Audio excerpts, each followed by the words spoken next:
So, we're trying to tell everybody how strange it is.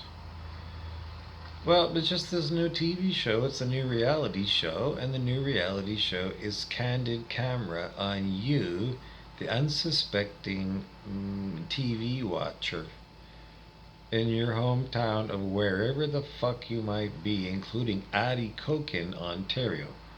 Atikokan. That's how we say it in Thunder Bay, where I live. Atikokan is about 670 miles west of Thunder Bay, and it's God's country there. It's unspoilt wilderness. If you go to Quetico Park, an Ontario provincial park that's, I don't think they allow motors, like, motors on a boat. I'm pretty sure, at least it used to be, canoeing and rowing, but no outboard motors. And no wind boats or jet boats, no.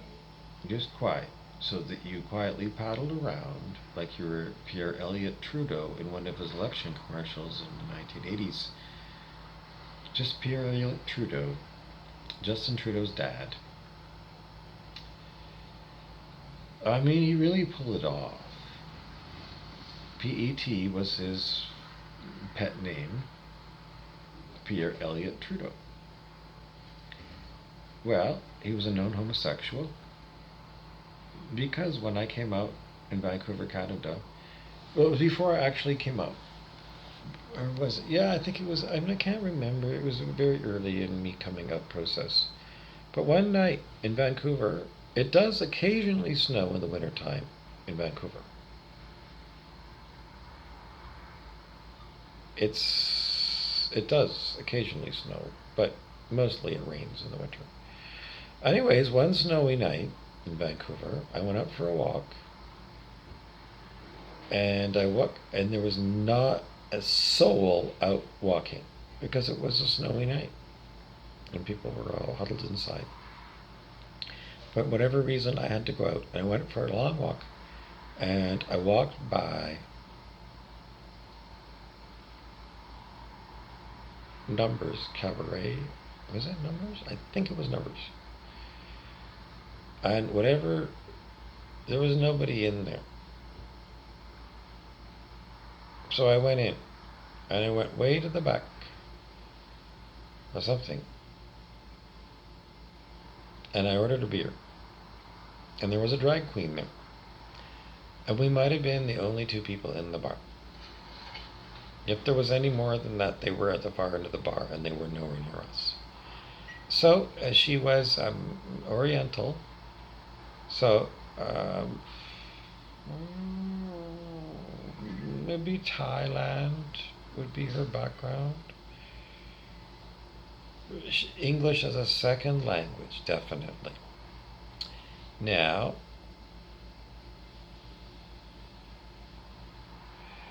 she told me that she had had sex acts with Pierre Elliott Trudeau.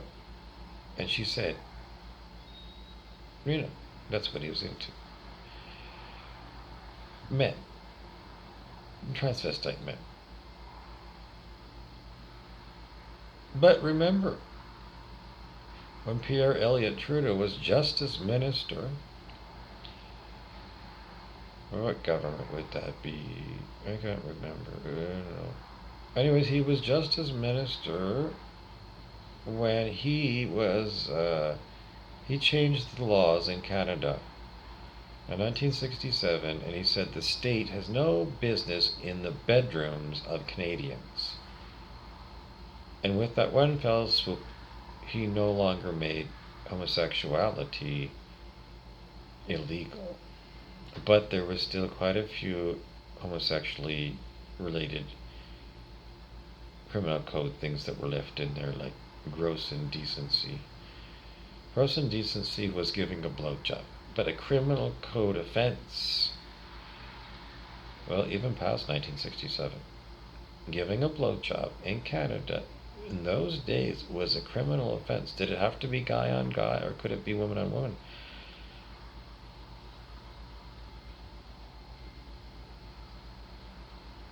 Well, you have to see. You can do a search on the internet for gross indecency.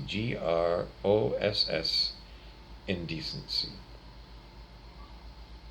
Canada Criminal Code. Let's see what you get. Buggery. Anal sex. Could a woman be charged with buggery? I think so.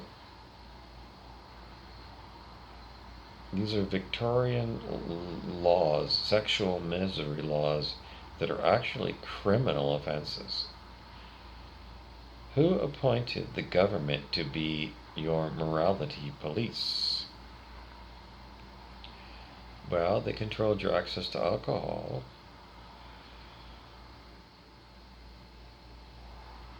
It was a good thing, because then you got people who were privately making booze that was poison booze. Well, it was just stories that at least when you bought alcohol from the government regulated industry, you're going to get ethanol and not methanol, wood alcohol, because we were told in science class, whether it's true or not, because none of us were given to have a sample to sample, we were told that methanol is poisonous to humans and will cause blindness in humans. Whereas ethanol, you can drink it.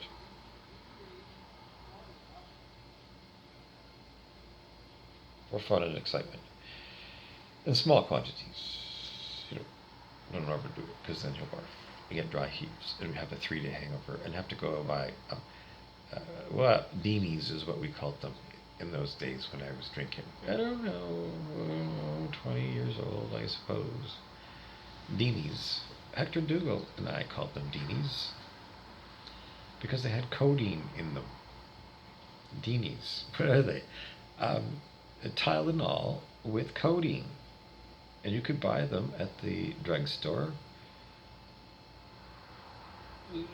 Sometimes I think you could buy them without going to the druggist, but for sure, if you went to the counter and you said you want Tylenol with codeine, they had something that they could give you without prescription. Those are Deanies, and those are hangover killers. Did they work? No. A little bit. If your hangover wasn't too bad. Remember, these are all placebo effect pills. Modern day, we know that. But back in those days, we didn't know they were placebo effects. Nope. Totally brainwashed muggles. That's what muggles are. Totally brainwashed by advertising by big corporations who turn you into a dumb bunny. And they dumb you down, and they turn you into a muggle, so you don't believe you're magical. Are you kidding me? You know by the time you get to be 5 years old in kindergarten that humans are not magical. It's only called imagination. So whenever it's just, that's the way it is. You're from an early age, everything magical is told to you over and over again by the big lie. You can't do magic. Can I do magic? No. But I see it. I see supernatural things. Yeah. Did I cause them? No. It wasn't in my mind. And then let's see something unbelievable. Was it never in my mind? And then it'll turn around and something unbelievable will happen. So I didn't do magic to make whatever that thing happened. Did I ever say I'm open to seeing magic and do I am open to doing magic? No, I've never done that affirmation. But, casually, if somebody said, do you like magical things? Like stage magic, card tricks, and those kind of things, like Penn and Teller. I like that TV show, Penn and Teller. Yeah. Yeah, and when Mike Mandel came to McMaster University and did hypnotism as a stage hypnotist, I went. All kinds of people went. Was it cool? It was awesome. It was super fun. It looked like it did. Yeah, it worked. Yeah, hypnotism. So if you hypnotize yourself into believing that these placebo pills have real chemicals in there that really interact with your biology and whatever, well, it's very scientific and erudite, upper crust, believe and all that stuff. But it's B-L-I-E, be lie. Do you want to be lie in this? In modern day, no. Fuck you with all your fucking advertising Mad Men TV show. Because you gotta know, that's a wake-up call.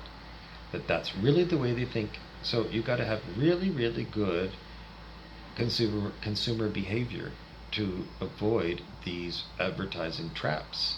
And the deeper you go into how fucking evil these fucking corporations are, and I already told you again today that Pfizer Pharmaceuticals was fined billions of dollars for being a repeat criminal corporation. Was that it for Brent Beeson the Devil? Because Brent Beeson the Devil just came in and just blocked out something else that we were going to talk to you about in the last segment because it's part of his torture campaign. So he's Ed Harris in The Truman Show. A real guy goes by Brent Beeson, and he's a fucking evil person, and he will kill you because he's done so many murder attempts on me. Every day, multiples today already, every fucking day. He normalizes murder. He normalizes terrorism.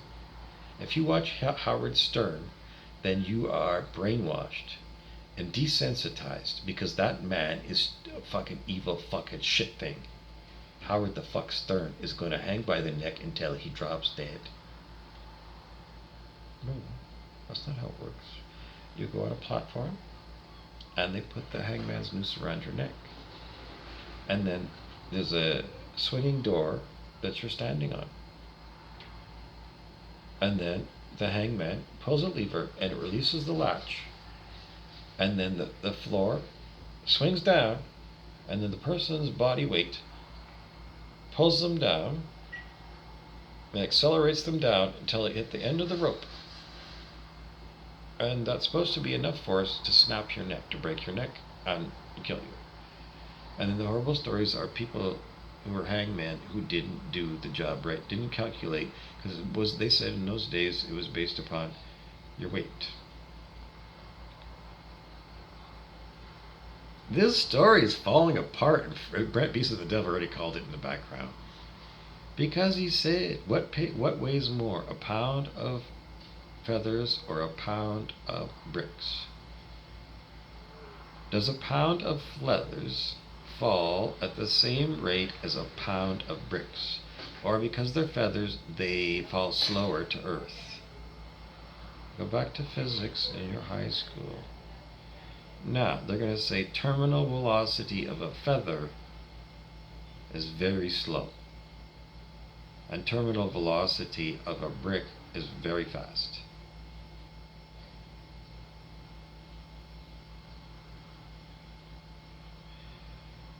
But if you had a lucite container and put the feathers and the lucite together into a brick, and you drop that brick of lucite and feathers and a concrete brick or brick, what do they make it, a clay brick, those are going to fall. You're going to expect they'll fall at the same speed.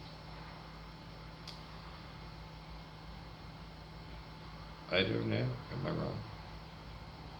Well, there's terminal velocity, because that's when you're falling in air that you get to maximum speed.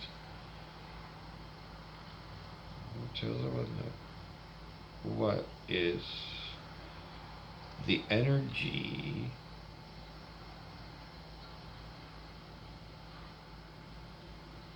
mgh, mass, gravity, height, is the energy. So somebody who weighs 250 pounds versus someone who weighs 100 pounds, there's more energy in that 250 pound person. Potential energy stored up when he's standing on that swinging door platform, and he's got the thing around his neck, the hangman's noose. So when he falls down and he gets to the end of the rope, there's more. They're saying possibly moment of inertia, but there was more energy because he was heavier to move him up there, stored up, and they drop it. So when he comes down, there's more energy.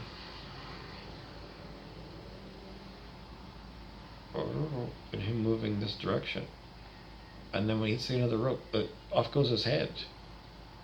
And if somebody, well, then what would you need? If somebody is lightweight and they're only 100 pounds, and you needed a certain amount of force or energy in order to snap the neck or to take off the head or something, well, then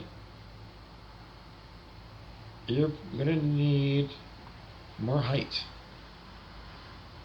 You're going to have to get the gallows platform up higher, because with less mass to the physical body of the 100-pound person you're about to hang by the neck until they're dead, a hanging execution, you're going to have to get that lighter weight person up higher. So, more rope. Well, you're going to have a bunch of dummies or something in order to try and figure out exactly what that amount of energy is that kills you, that snaps your neck. And if you don't do it, then somebody's going to be hanging by the neck and choking. Oh, can't they die that way?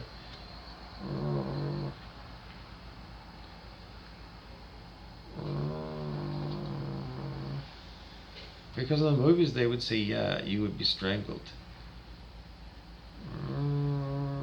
There's no guarantee that's going to kill you, I would say. Even with the slip knot, yeah, there's no guarantee.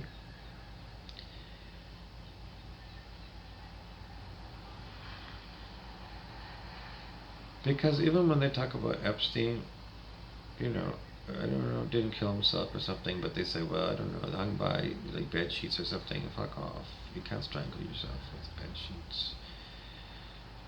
Fuck off. It's a pack of lies. It's Hollywood lies. It's propaganda. A lot of these things are propaganda.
I don't know what I'm waiting for.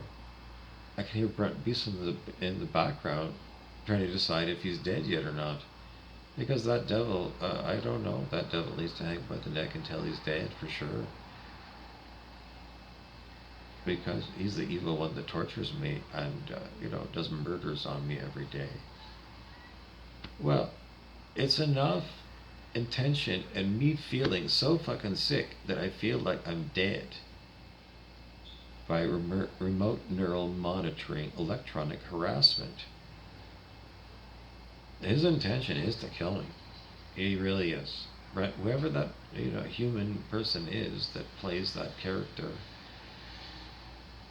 in an imposed, well, I don't see a virtual reality around me. It looks like real Earth normal around me, but they keep calling it, because they say that from their perspective it's a virtual reality for them to play in. And I'm, attached to the virtual reality, outside of the virtual reality. But I can hear them. And they're the fucking stupidest people. They're as dumb as houseflies, but they've got high-tech abilities that I don't have. I don't have a Dr. Evil machine to fight them back. Anybody got one? You want to dial in Brent Beeson, the devil, and hit the kill switch on it? King Clancy, the devil, Eve, the rat, the devil, Rumpelstiltskin, the devil, I don't know, everything to do with the 214 Hutch space station, because that's what this character actor played Rumpelstiltskin using remote neural monitoring to me. Said he was. Anyways, this is remote neural monitoring hijacking my body and moving my arm around against my will.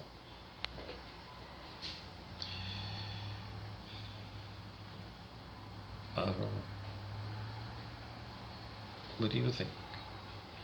Do you think that this is ethical on planet Earth or anywhere else? to torture human beings,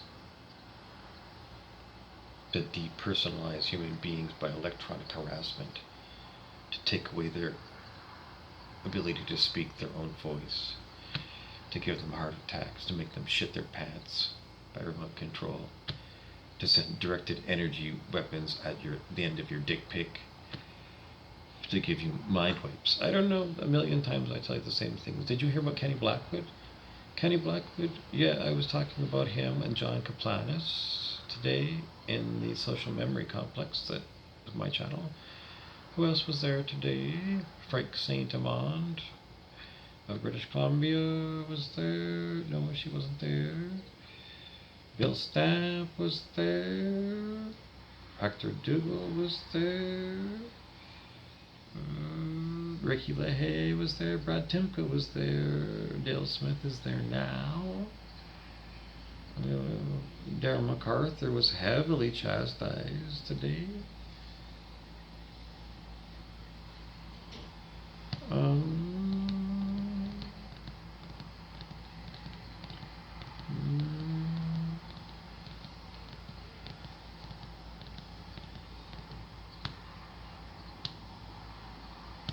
Georgianne Morrisseau was mentioned because she resigned from the police board of Thunder Bay because the police are so corrupt and toxic. And there was already supposed to be a cleanup of that place. And she said it hasn't been cleaned up. So it hasn't been cleaned up. It's still a corrupt organization. It's, reptilian nature. So I'm again and again bringing it up. What do you want to do about it? Because the idea was for the fire department of Thunder Bay to take over policing duties and fire the whole Thunder Bay police force. The Vancouver police force is also talking about getting rid of how hard it is to get rid of police officers, because they're no longer called the Vancouver Police Department, they're called the Vancouver Police Force. I don't know force of what? Force of the 1% to make you wear masks, or I don't know. Anyways, so we talked to John Kaplanis, a Thunder Bay firefighter who's often seen on the cover of, I don't know, the Thunder Bay Chronicle Journal Weekend Edition, talking about fishing and hunting and things. And we talked to Ricky LaHaye, who is police administrator. No, he's fire. I think he's fire captain. Thunder Bay. Why do I get this wrong fucking shit? Because there's a lot of fucking evil people. I don't know. How do you want to be evil? What's the benefit of living forever in the lake of fire? Excoriating pain, because it ain't me that's putting you there, is it? It's you. I don't know. When are you going to figure it out? A zillion times. Justin Timberlake, what goes around comes around. And when you're evil for a long time, then the Bible says, the Christian Bible says, it's the lake of fire, and or you will be destroyed by God. Do you want to take a risk? Don't you already see people getting their karmic Mirandas? The karmic thing. You saw what they did, and later on you see them getting their karma. Their comeuppance. I saw it. I can help you out, because the worst thing possible for a human civilization is not to talk about the nature of our reality, and the nature of our reality is it's karmic. And as a civilized person in Thunder Bay, as a citizen of planet Earth, I do not wish to see another Auschwitz concentration camp, mass genocide, murder on the planet. And we are talking about a total cull of the human population, because we're on prison planet, an outside prison planet. 540 is the minimum standard on the scale of human consciousness. Unconditional love is required. And here in Prison Planet, the reason that we're here is because we're way low We're low vibe tribe. We're evil and murderous. And it was Encounter at Farpoint that brought it up to our attention when Jean-Luc Picard in our future timeline meets the Q, and the Q roasts him for human history. But that's what we're doing now. Picard in the future said, well, that's in the past, because he's like, I don't know, 250 years in our future timeline, talking to Q about what we're doing on the planet right fucking now. Us, our generation is what Picard is saying. That's the past. That's not me, babe. But he's talking about his past and he's in our future. That means he's talking about us now. Brett Beeson the Devil says many people are voracious wolves and the gluttonous, greedy Gordon geckos from Wall Street movie, Michael Douglas. Or they're, I don't know. He says, Brett Beeson says, pretty much Brett Beeson is falling down, Michael Douglas, by torturing Bob Burrows using a doctor. I'm Bobby Burrows. Just so you know, Brett Beeson, B-E, sin. Sin is the religious term for people who are evil. I don't know. Where do we go from here? I don't know. Because if you ever want to get out of Present Planet, Neo, you got to follow Keanu Reeves. And in the end, what did he do? He loved Trinity. It wasn't phony baloney love. It was real love.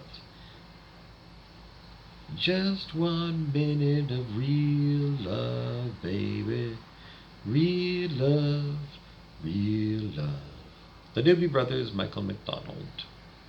Real Love is the song. You can go on YouTube and listen to it right now, because that's what I'm going to do. That's what we all need. There's a whole pile of real, authentic love, not fake love, who Toronto musician Drake sings about. So you can also play Fake Love by Drake. Get to it. How much?